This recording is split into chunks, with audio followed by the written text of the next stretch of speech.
Hello, everyone. Today I'm with John Hall, who is the CEO of Influence and Company and is our keynote speaker for the April conference in Chicago for the content management strategies and DITA North America.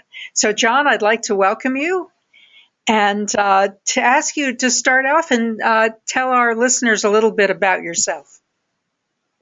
Great. Well, yeah, thank you for having me. My name's John Hall. I'm the CEO of Influence & Co. Really, I guess the kind of story behind our company is that myself and my co-founder, Kelsey Meyer, got together a couple years ago, or actually it's now 4 years ago.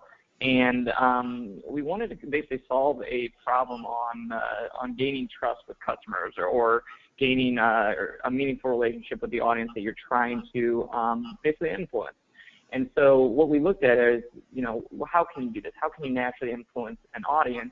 And so what we came to is that your knowledge, your expertise is one of the best ways that you can help and educate people in a way where they naturally gain trust with you. And so what we ended up doing is starting a company with that idea and helping companies and individuals get their expertise and develop it, extract that knowledge, and get it in front of the audience they're trying to influence. And so we started with smaller companies and ranging from 5 to all the way up to 100 million. And what ended up happening is that we naturally grew. We realized that this was a challenge not just for smaller companies, but for companies as large as AIG, for example, is a client of ours.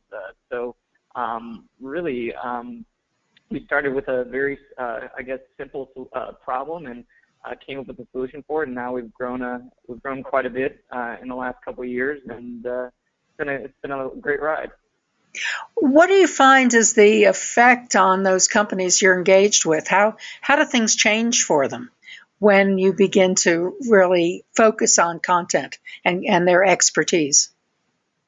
Well, it's funny. There's this natural trend toward not just marketing, but just engaging with people. Is that we used to be in this, it's all about me and what I can sell, and you're almost worried about yourself rather than the customer. And now there's this natural trend away from that towards what is valuable to the audience. How do I add value for them? How do I help them?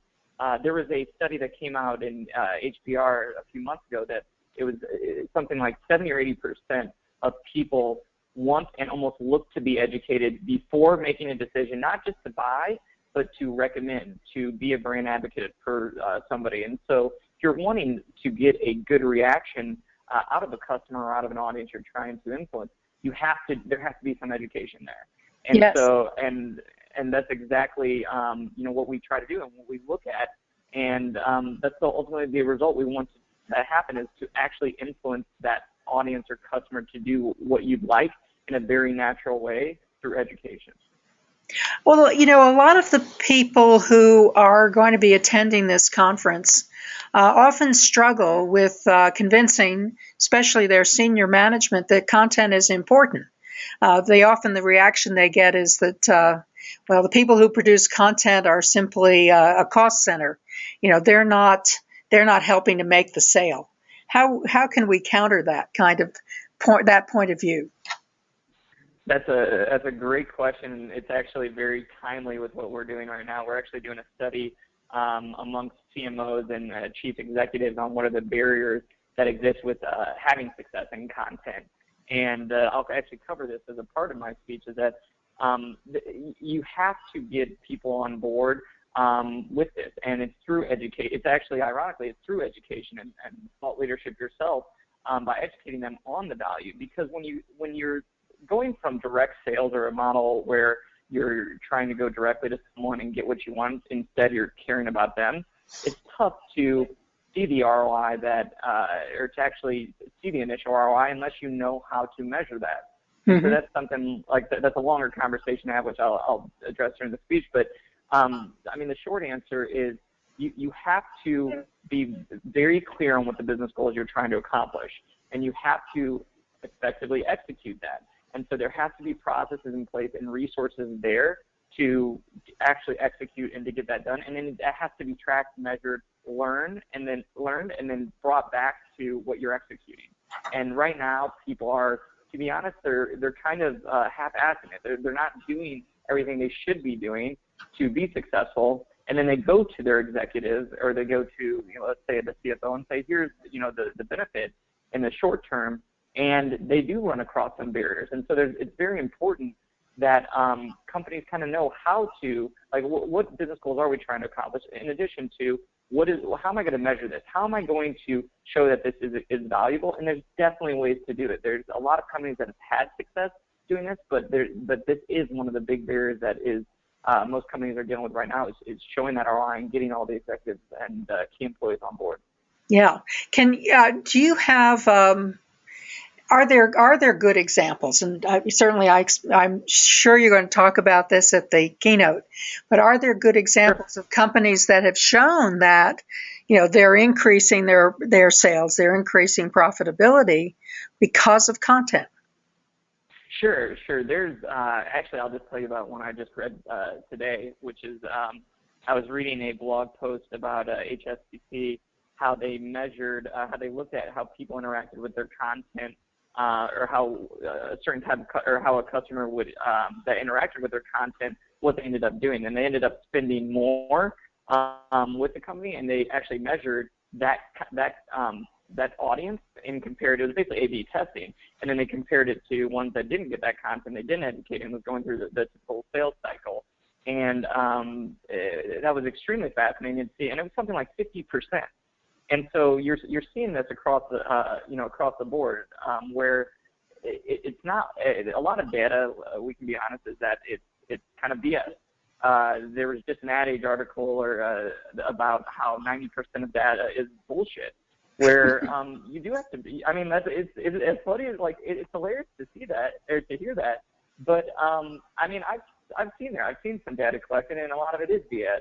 But when you look at what's happening, there's enough to back up that when people do interact with content, when you do educate them, when they create that trust, if you compare that or A/B test that to an audience that's not getting that content, which I can tell you personally, we look at our customers and the clients that are there longer, and the clients that that send a lot of referrals, the ones that come on and they're already educated and they're almost, they know what they're getting into more than the others, is that when they come through our inbound channel, so when they're reading content and they're reaching out to us and we're selling them through that, and then we're in certain stages we're still getting them information, those are the best clients for us.